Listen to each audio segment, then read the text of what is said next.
3월 28일 종료주일 주일 3부 예배에 나오신 성도님들, 또 인터넷으로 함께 하시는 모든 성도님들을 환영하고 축복합니다.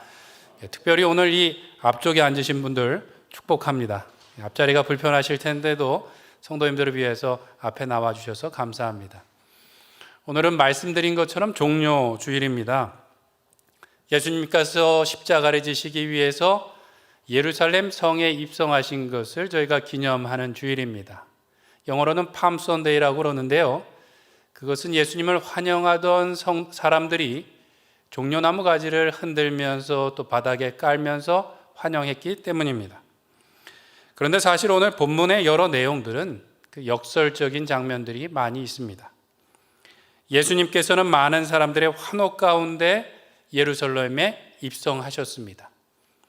사람들은 종려가지를 흔들면서 예수님을 환영했는데요, 이것은 마치 헬라 제국으로부터 유다 사람들을 독립시켰던, 그리고 하스몬 왕조를 일으켰던 유다 마카비를 기억나게끔 하는 것입니다. 예수님을 환영하는 사람들 마음속에는 아마도 이전에 자신들의 독립을 이끌었던 것과 같이 예수님께서도 자신들을 로마로부터 구해줄 영웅은 아닌가라는 마음이 있었다라는 것이죠. 사람들은 더 나아가서 예수님을 향해서 호산나 다윗의 자손이여 찬송하리로다, 주의 이름으로 오시는 이여 가장 높은 곳에서 호산나라고 노래하기 시작했습니다. 호산나라는 것은 이제 구원하소서라는 말입니다. 조금 관용 어구로 쓰이는 것이지만 하나님을 찬양하라 구원하소서라는, 우리가 할렐루야라고 외치는 것처럼 많이 쓰는 말이었습니다. 그런데 뒤에 다윗의 자손이여라는 것은 그냥 다윗의 자손을 말하는 것이 아니라 오실 메시아 그리스도를 가리키는 말이었습니다. 예루살렘에 많이 모여들었던 사람들은 성 밖까지 나와서 예수님을 메시아가 오셨다라고 환영하며 쫓아왔습니다. 유월절을 지키기 위해서 타지에 살던 사람들도 오랜만에 예루살렘에 많이 모여들었습니다. 절기를 지키기 위해서 모인 사람들의 마음속에는 이미 축제의 분위기였어요. 오랜만에 고향에 돌아온 것 같고 오랜만에 사람들을 만나는 것 같아서 마음이 들떠 있었는데, 사람들이 갑자기 메시아가 오셨다라고 외치니까 아주 흥분의 도가니가 되었습니다. 그래서 오늘 본문에 보면 큰 소동이 있었다라고 말씀하고 있어요. 원래도 유월절이 아주 기쁘고 그 큰 성이 들썩대는 날이었는데 메시아가 오셨다라고 사람들이 막 외치니까 온 성이 큰 혼란이 일어난 것 같았습니다. 하지만 이런 떠들썩한 모습과는 달리 예수님의 사정은 좀 달랐습니다. 사람들은 예수님을 다윗의 자손이여 오실 구세주시여 라고 노래했지만 예수님은 일반적인 왕의 모습과는 달랐습니다. 원래 승전하고 돌아오는 왕은 붉은색 망토를 입고 또는 자주색 망토를 입고 백마를 타고 당당하게 행진을 할 것입니다. 그런데 예수님께서는 다른 백성들과 별다를 것 없는 겉옷을 걸치고 계셨습니다. 멋진 백마나 마차가 아니라 작은 나귀를 타고 그 언덕길을 올라가셨다라는 것이죠. 그래도 사람들은 기다리던 메시아인 것처럼 외치며 찬양했습니다.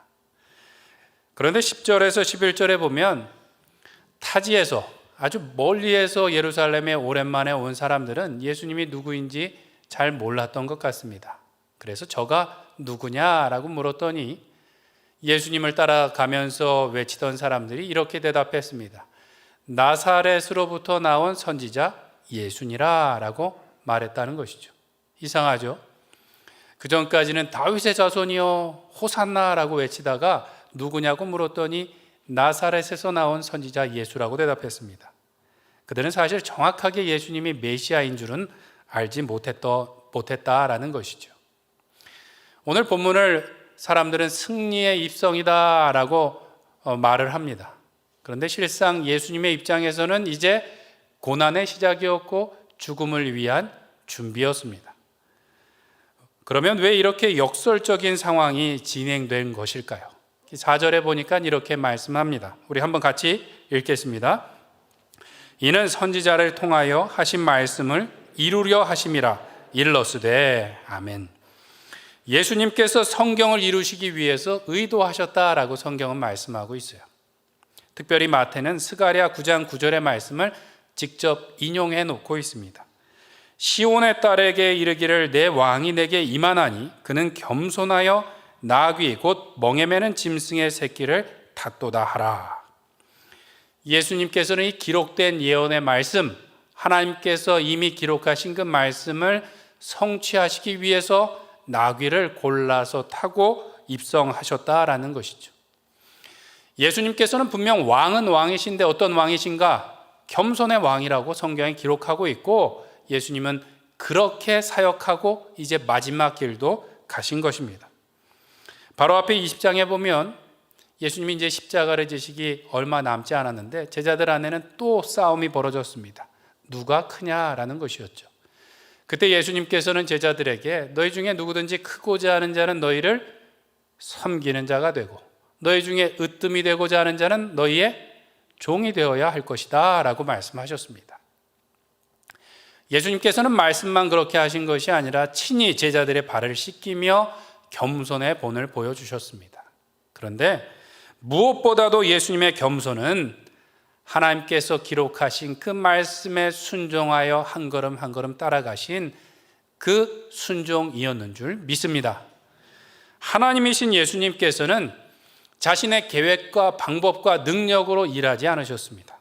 요한복음 17장에 보면 아버지께서 내게 하라고 하신 일을 다 이루어 하나님을 영화롭게 하였습니다 라고 말합니다. 또 아버지께서 주신 말씀을 내가 그들에게 다 전하였습니다 라고 말씀하시고요. 또 19장에서는 아버지께서 내게 주신 사람들을 하나도 잃지 않았습니다 라고 말씀합니다.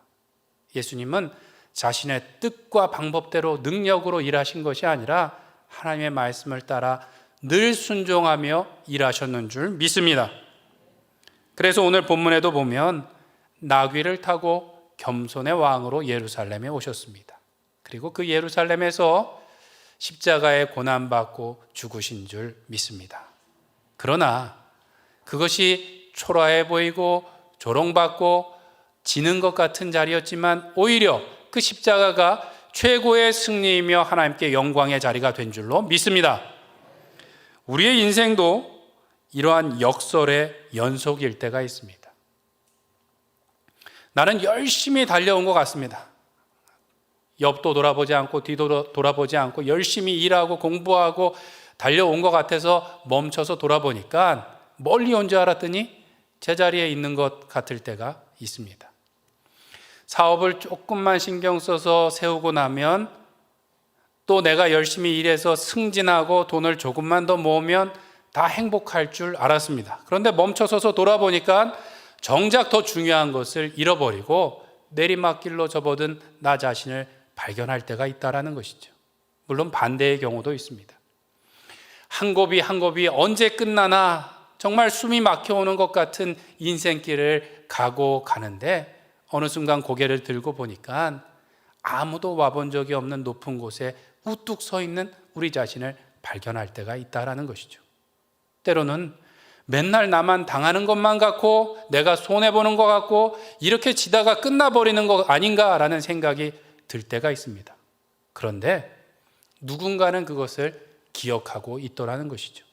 하나님께서 그보다 더 풍성한, 내가 잃어버린다고 생각하는 것보다 더 풍성한 사랑과 은혜로 채워주시는 것을 경험할 때가 있다는 것입니다. 우리의 인생에는 이렇게 역설적인 일들이 있곤 합니다. 찰스 콜슨이라는 사람은 그래서 이런 이야기를 했습니다. 인생의 역설을 이해하는 것이 인생의 열쇠이다. 인생의 역설을 이해하는 것이 인생의 열쇠이다 라고 말했어요. 우리 인생에는 역설적인 일들이 많이 있는데 그것을 이해하고 바르게 살아가는 것이 우리가 성공하는 길이다 라고 말했습니다. 그는 1960년대 말에 닉슨 대통령의 특별보좌관이었습니다. 특별보좌관. 그냥 백악관에서 일하는 것이 아니라 그는 변호사 출신에다 특별보좌관으로 대통령을 움직이는 사람이었습니다. 권세가 대단했습니다. 그런데 1974년도에 워터게이트 사건으로 그는 한순간에 나락으로 떨어져서 감옥에 갇히게 되었습니다. 백악관에서 세계 최고의 나라에서 대통령을 움직이던 사람이 갑자기 감옥에 갇히는 신세가 된 것이죠. 말할 수 없는 절망감을 느꼈습니다. 그런데 그의 친구가 그에게 복음을 전하며 예수님을 만나기를 권면했습니다. 그는 감옥에서 책을 읽고 성경을 읽으며 예수님을 영접하고 새 사람이 되었습니다. 몇 년의 형기를 마치고 그가 나와서 한 일은 무엇인가? 다시 교도소로 돌아갔습니다. 수감되어 있는 죄수들에게 예수님을 전하고 성경 공부를 하기 시작했습니다.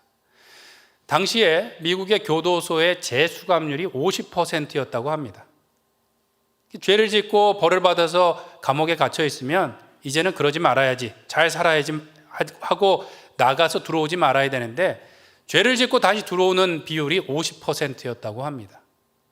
그런데 이 찰스 콜슨이 사역했던 텍사스의 교도소는 재수감률이 8%였다고 합니다. 이 소문이 퍼지면서 이 교도소 선교의 사역들이 점점 퍼져나갔다는 것이죠. 그래서 90년도 말에는 미국의 1300개의 교도소에서 이 재활 프로그램이 진행되었고요. 미국뿐만 아니라 세계 110개국에 이 찰스 콜슨이 세웠던 사역들이 전파되었다고 합니다. 그가 쓴 책이 여러 권 있는데요. 책 제목 중에 한 권이 이렇습니다. 백악관에서 감옥까지. 아주 적나라하죠. 백악관에서 감옥까지. 그의 인생은 최고에서 최저로 아주 곤두박질 치는 것 같았습니다. 근데 그는 그의 책에서 이렇게 말합니다. 감옥은 나의 자만이 부서지고 오히려 자유를 발견한 곳입니다. 백악관에서 교도소로 가면서 나는 성공의 삶을 끝내고 의미 있는 삶을 시작했습니다. 라고 이야기합니다. 그의 인생은 큰 역설이었습니다. 감옥에서 자유를 찾았다고 말하고 오히려 백악관에서 감옥으로 갔는데 그는 성공했다, 의미 있는 삶을 찾았다라고 이야기하기 때문입니다. 이렇게 인생이 역설인 이유는 우리가 생각하는 성공의 방법과는 조금 다른 어떤 법칙이 우리의 삶에 숨겨져 있기 때문입니다. 저는 그것이 이 천지 우주 만물을 지으신 하나님의 말씀이라고 확신합니다. 예수님께서 그 말씀을 이루기 위해서 순종하셨습니다. 십자가의 길은 실패와 조롱과 죽음의 길, 패배의 길처럼 보였습니다. 그러나 예수님의 십자가는 이 세상의 어떠한 것보다 더 높은 최고의 승리이며 하나님께 영광이 된 줄로 믿습니다. 우리도 그 주님을 따라서 날마다 말씀을 이루며 살기를 소원합니다. 지금은 비록 힘들고 어렵고 내가 패하는 것 같을지라도 그 어느 순간에 하나님께서 우리를 예수님 옆에 영광의 자리에 인도해 주실 줄 믿습니다. 그렇게 하기 위해서 우리는 다 이해하지 못해도 순종하며 살아가야 되겠습니다. 3절 말씀을 같이 읽겠습니다.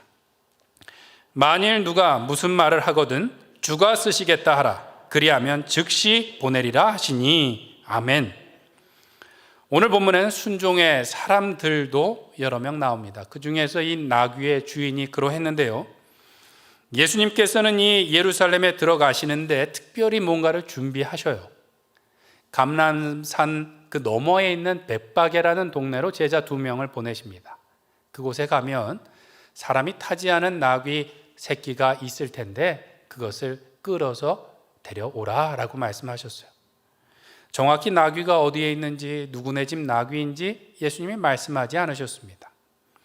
그리고 그 주인과는 예수님이 미리 얘기를 하셨는지 이러한 설명도 성경에는 없습니다.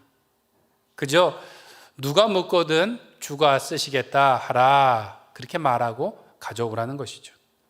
이 말을 듣고 순종한 제자들도 놀랍습니다. 다른 복음서에는 조금 더 자세하게 설명이 기록되어 있는데요. 예수님의 말씀을 듣고 제자들이 그 동산 너머 동네로 갔습니다. 갔더니 정말 동네에 나귀와 나귀 새끼가 이렇게 묶여 있었던 거예요. 제자들이 그것을 풀어서 끌고 가려고 하니까 한 사람이 물었습니다. 나귀를 풀어서 뭐 하려는 거요? 누구냐 하면 주인이었습니다. 제자들은 예수님께서 말씀하신 대로 주님께서 쓰실 겁니다 라고 말했대요. 그랬더니 성경에 보니까 그가 허락하더라 라고 되어 있습니다. 그가 허락하더라. 세상에 어떤 그 나귀 주인이 이렇게 말할까요? 오늘날에는 나귀가 없으니까 아마 비싼 오토바이나 또는 비싼 자전거 비싼 자전거는 막 600만 원, 700만 원 한다고 하더라고요. 누군가 와서 내 오토바이를 끌어서 타고 가려고 그러는 거예요. 그거 오토바이를 가져다 뭐 하려고 합니까? 높은 분이 쓰실 겁니다. 아유, 그럼 그렇게 하십시오. 이렇게 말할 사람이 있을까요? 없죠. 요즘에는 땅에 떨어져 있는 돈도 함부로 줍지 않습니다. 그런데 이 나귀 주인은 어떠한 마음으로 그렇게 했을까요? 어떤 주석가들은 이것을 해석하기를 아마도 예수님께서 그 전날 유월절 식사를 하시던 그 집 주인의 나귀였을 거다라고 추측을 합니다. 그러니까 그 전날 아마 대충 얘기가 돼 있으니까 제자들을 보내셨다라고 되어 있는, 그렇게 추측을 하는데 그러한 설명은 성경 어디에도 나와 있지 않습니다. 성경에 보면 이해할 수 없는 순종의 사람들이 나오지만 이름이 기록되어 있지 않은 경우도 있지만 그래도 그들이 어떠한 마음이었는지에 대해서는 기록되고 있어요. 이 나귀 주인처럼 그냥 주가 쓰시겠다라고 말하니까 허락했던 사람은 거의 없습니다. 그러면 어떤 마음이었을까? 오늘 본문 가운데 힌트가 한 가지 있습니다. 예수님의 말씀인데요. 평소에 예수님께서는 자신을 칭하실 때 인자라고 칭하셨습니다. 인자, 사람의 아들이다. 이것은 구약 성경에 예언된 말씀이기도 하지만 나는 사람의 아들, 사람을 대표하는 사람이다 라는 겸손의 말이셨습니다. 그런데 오늘 본문에서는 예수님께서 제자들에게 당당하게 주가 쓰시겠다 하고 그것을 가져오라 라고 말씀하셨다라는 것이죠. 이것은 무슨 의미인가 하면 예수님께서 신적인 권위로 이 십자가의 사역을 시작하셨다라는 것입니다. 정말 나귀가 있을지 또 주인이 허락할지 모르고 갔던 제자들도 또 내 나귀를 누가 가져가는 것인지 돌려는 줄 것인지 알지 못했던 이 주인도 주 대신 예수 그리스도의 말씀에 순종하였다라는 것을 오늘 본문이 보여주고 있는 것입니다. 그들은 다 알지 못했지만 순종하며 나아갔습니다. 그렇게 할 때 인류 최대의 승리의 사건, 예수님의 십자가 그 행진을 준비하는 일에 동참케 되었는 줄로 믿습니다. 우리도 살아가면서 비슷한 경험을 합니다. 다 알지 못하고 살아가고 늦게 후회하거나 또는 늦게 우리가 감사하는 경우가 있습니다. 어른들이 예전에 이렇게 말씀하시면 당시에는 말도 안 되는 것 같고 또 잔소리 시작하셨구나 라고 한 귀로 듣고 한 귀로 흘릴 때가 있었습니다. 그런데 시간이 지나고 나니까 그때 말씀이 이거였구나 라고 생각할 때가 있어요. 물론 하지 않은 일도 있지만 그때 말씀하셨던 것 이런 건가 그러고 쫓아 했더니 그것이 맞았을 때가 있는 것이죠. 우리는 부모가 되고서야 부모의 마음을 조금씩 알아가곤 합니다. 그런데도 어른들이 말씀하시기를 언제 철든다고 말씀하시나요? 죽을 때가, 눈 감을 때가 돼서야 철든다고 말씀하세요. 가만히 생각해 보니까 그때 철든다는 얘기가 아닌 것 같더라고요. 죽을 때가 돼서도 다 모른다라는 이야기인 것 같습니다. 우리는 살아가면서 다 모르고 살아갈 때가 있습니다. 다만 어른들의 말을 듣고 우리가 덕을 볼 때가 있는 것처럼 우리의 신앙생활도 마찬가지입니다. 우리가 다 알고 이해하고 여기까지 온 것이 아닙니다. 내가 계산해 봤더니 이렇게 신앙생활하고 이렇게 봉사하면 되겠다 그래서 의도하고 여기까지 오신 분들이 있나요? 없습니다.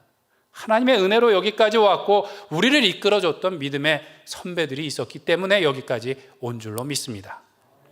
예전에 한 권사님께서 늦게 믿으셨는데 구역을 얼마나 잘 섬기시는지 또 지역장이 돼서 또 구역들을 얼마나 잘 섬기고 이웃들을 섬기는지 칭찬이 자자했습니다. 주위에서 그분은 칭찬할 때마다 이 권사님은 이렇게 말씀하셨어요. 나는 아무것도 모릅니다. 아무것도 모르고 그냥 여기까지 온 것뿐입니다 라고 말씀하셨어요. 얘기를 들어보니까 사실은 예수님을 믿지 않는, 집에서 태어났고 예수님을 믿지 않는 남편을 만났습니다. 결혼해서 타지에 이사 왔더니 낯설고 물서른데 옆집에 있는 안목의 집사님이 잘해주시더라는 거예요.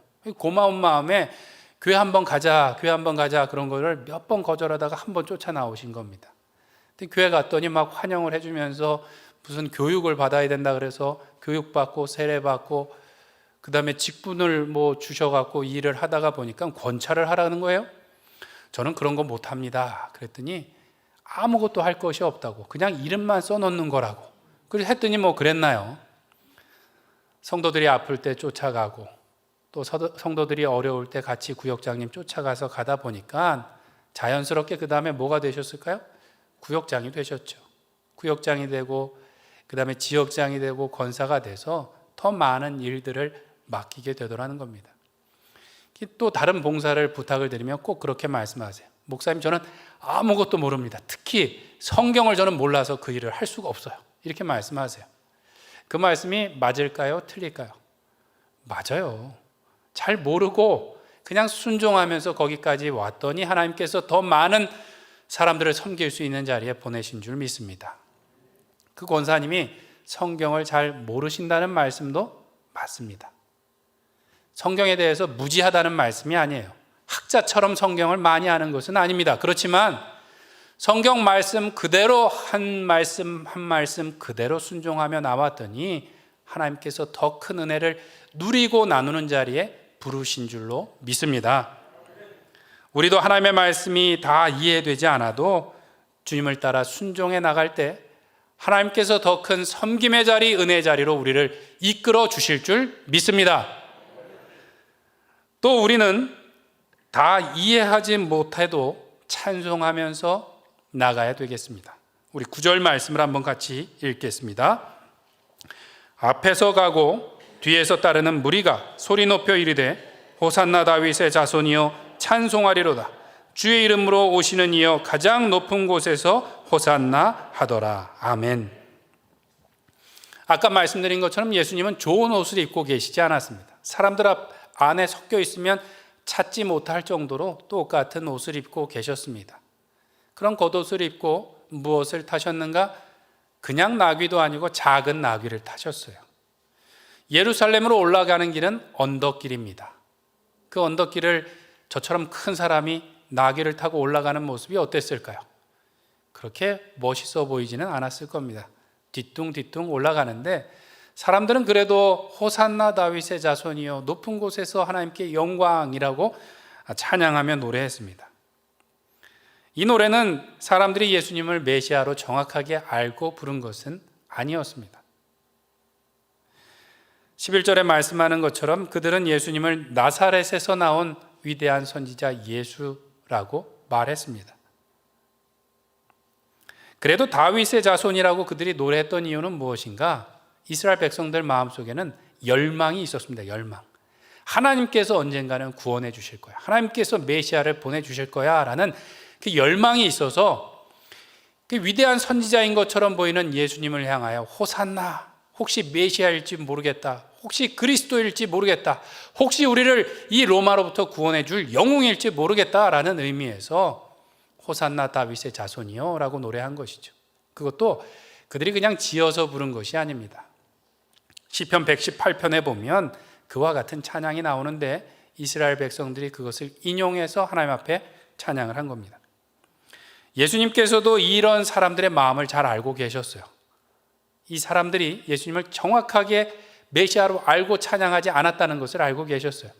그리고 며칠 지나면 이 사람들의 입에서 다윗의 자손이 아니라 십자가에 못 박으라 라고 소리칠 것도 아셨습니다. 그럼에도 불구하고 예수님께서는 그들로 찬양하도록 하셨습니다. 그냥 찬양하도록 놔둔 것이 아니라 찬양해야 된다라고 말씀하셨는데요. 누가복음에 보면 이 찬송 소리를 듣던 사람 중에 불편한 사람이 있었습니다. 누구냐 하면 바리새인들입니다. 바리새인들이 예수님께 찾아와서 항의했습니다. 랍비여, 선생님이여, 당신의 제자들을 책망하십시오. 당장 멈추십시오. 무슨 메시아라고 지금 당신 앞에 이야기합니까? 이건 신성 모독입니다 라고 강력하게 항의를 했습니다. 그랬더니 예수님께서 그들에게 대답하시기를 만일 이 사람들이 침묵하면 돌들이 소리 지를 것이다 라고 말씀하셨어요. 이 사람들이 침묵하게 되면 돌들이라도 소리 지를 것이다. 예수님의 이 말씀은 나는 높임을 좀 받아야 되겠다, 이제는 좀 내가 대우를 받아야 되겠다라는 의미가 아니었습니다. 이 말씀은 하박국서에 기록한 말씀을 인용하신 것입니다. 하박국 선지자는 예루살렘이 바벨론에 멸망되기 직전에 하나님의 심판에 대해서 계속해서 선포했습니다. 회개하라고. 그때 이스라엘 백성들을 향하여 당신들이 하나님을 대적하여 지은 죄를 당신들이 자랑스럽게 여기는 이 성벽의 돌들이 증거할 것이다. 그것들이 소리칠 것이다 라고 경고했던 말씀입니다. 예수님께서는 그 말씀을 중의적인 표현으로 사용하신 것입니다. 하나님의 아들로 오신 예수님을 거부했던 이 예루살렘을 향하여 이 돌들이 그것을 증거하고 있다라고 말씀하신 것이고요. 메시아를 위한 찬양을 그 누구도 막을 수 없다라는 말씀을 해주신 것입니다. 왜 그렇습니까? 하나님께서 지극히 높은 이름을 예수님께 주셨기 때문입니다. 하나님께서는 하늘과 땅의 모든 입으로 예수 그리스도를 주라 시인하고 하나님께 영광 돌리도록 만드셨기 때문에 그 사람들이 조용하게 되면 하나님께서 돌들이라도 일으켜서 찬양하도록 하실 것이다 라는 말씀을 한 것이죠. 뿐만 아니라 지음받은 우리는 항상 하나님을 찬송해야 될 줄로 믿습니다. 이사야 43장의 말씀에 보면 이 백성은 내가 나를 위하여 지었나니 나를 무엇하게 하려 함이라? 찬송하게 하려 함이라 라고 말씀하고 있습니다. 하나님을 찬송하기 위해서 우리를 지으신 줄 믿습니다. 우리는 하나님이 얼마나 크신 분인지 또 하나님이 이루신 놀라운 일들이 얼마나 큰 건지 다 알지 못합니다. 또 우리에게 베푸신 큰 은혜와 사랑도 다 이해하지는 못합니다. 그럼에도 불구하고 우리는 열심히 찬양해야 될 줄 믿습니다. 또 우리가 때로는 실수하고 크고 작은 죄를 질 때가 있습니다. 우리의 마음이 부끄럽고 연약해질 때가 있어요. 그러나 그때도 우리는 찬양하며 주님 앞에 나가야 될 줄로 믿습니다. 솔로몬이 멋진 성전을 짓고 그것을 봉헌하면서 하나님 앞에 기도합니다. 그런데 기도할 때 하나님, 우리의 후손들이 혹시 나중에 죄를 짓고 벌 가운데 있을 때라도 이 성전을 향하여 기도하고 찬송하면 하나님 용서하고 선한 길로 인도하여 주시옵소서라고 기도하는 장면이 나옵니다. 우리가 죄 중에서도 하나님을 찬송하며 나가야 될 것입니다. 또 우리는 즐거움에 있을 때, 기쁠 때만이 아니라 고통 가운데 있을 때에도 하나님을 찬송하며 나가야 되겠습니다. 구약 성경에서 가장 긴 성경은 시편입니다. 시편에 가장 많은 시를 지은 사람이 바로 다윗입니다. 다윗이 지은 시편이 아주 많이 있는데요. 그가 지은 시편은 그가 나중에 이스라엘의 왕이 되어서 모든 것이 부족함이 없을 때 하나님 감사합니다, 감사합니다, 감사합니다라고 노래한 것이 아닙니다. 많은 시편은 고통 가운데 신음하면서 노래했던 것을 보게 됩니다. 하나님, 어느 때까지 하나님의 얼굴을 감추시겠습니까? 내가 목마른 사슴과 같이 주님을 찾습니다. 하나님, 나의 대적이 지금 나를 삼키려고 달려옵니다. 하나님, 내 속이 썩어 문드러지는 것 같습니다. 내 눈물이 침상을 띄웁니다 라고 절규 가운데 그의 시편이 시작합니다. 그러나 그 시편을 마칠 때는 오히려 당당하게 하늘의 해와 달과 별들아 여호와를 찬양할지어다, 바다와 공중에 있는 모든 것들아 하나님을 찬양하라 라고 선포하고 있는 것을 보게 됩니다. 우리는 언제 어느 곳에 있든지 어떠한 일을 만나든지 하나님을 찬송하며 나가야 될 줄로 믿습니다. 한 주일학교 선생님이 학생들에게 천국에 대해서 설명을 해주고 있었습니다. 기쁜 마음으로, 얘들아, 천국은 정말 좋은 곳이란다. 천국에는 눈물도 없고 슬픔도 없고 아픈 것도 없고 무서운 것도 없고 너희들이 그렇게 싫어하는 학원도 없어. 공부를 안 해도 돼. 이렇게 말했어. 기쁜 마음으로 설명을 했더니 학생이 질문했습니다. 그럼 선생님, 천국 가면 뭘 하고 지내나요? 선생님은 아주 기다렸다는 듯이, 야, 천국 가면 하루 종일 하나님을 찬양하고 예배한단다 라고 얘기를 했습니다. 그랬더니 학생이 근심에 찬 얼굴로 이렇게 대답했어요. 그럼 선생님, 천국은 참 지루한 곳이겠네요. 이렇게 대답했다고 합니다. 우리 성도님들은 어떻습니까? 계시록 4장 8절에 보면 보좌 앞 천사가 밤낮 쉬지 않고 노래하는데 뭐라고 노래하나요? 거룩하다, 거룩하다, 거룩하다. 보좌 앞에 천사들이 밤낮 쉬지 않고 노래한대요. 우리 천국 가면 하나님을 예배하고 찬양해야 되는데 어떻게 기대가 되시나요? 저도 찬양을 잘하는 게 아니라 해서 자신은 없지만 분명한 것은 우리가 예수 그리스도의 영광의 광채를 보는 순간 우리의 머리부터 발끝까지 기쁨과 감격과 감사와 또 환희로 가득 차게 될 줄로 믿습니다. 우리의 입술에서는 찬양이 마치 샘솟듯 터져 나올 줄로 믿습니다. 계시록 14장에 보면 택함 받은 백성들이 하나님 앞에 나오는데 그들이 새 노래를 부르더라 라고 말씀하고 있어요. 근데 놀라운 것은 그 새 노래를 배울 자들이 있다 없다? 없더라 라고 말씀하고 있어요. 하나님 앞에 나온 흰옷 입은 사람들이 새 노래를 부르는데 그것을 배울 사람이 없다라는 것은 그 찬양이 성도들의 특권이다라고 말씀하고 있습니다. 이 땅에서 눈물로 고통 가운데 고난 가운데 말씀에 순종하며 예수님을 따른 사람들이 천국 가서 새 노래를 부르는데 그들만 부를 수 있는 노래를 부르게 되더라는 것이죠. 사랑하는 성도 여러분, 아마도 마음 가운데 가장 위로가 되고 위안이 되고 힘이 되는 찬송이 한 가지씩 있으신 줄 압니다. 그 찬양이 언제 우리 성도님들의 마음에 새겨지셨나요? 그것은 여러분들이 기쁘고 감사하고 모든 것이 부족함이 없을 때가 아니었을 것입니다.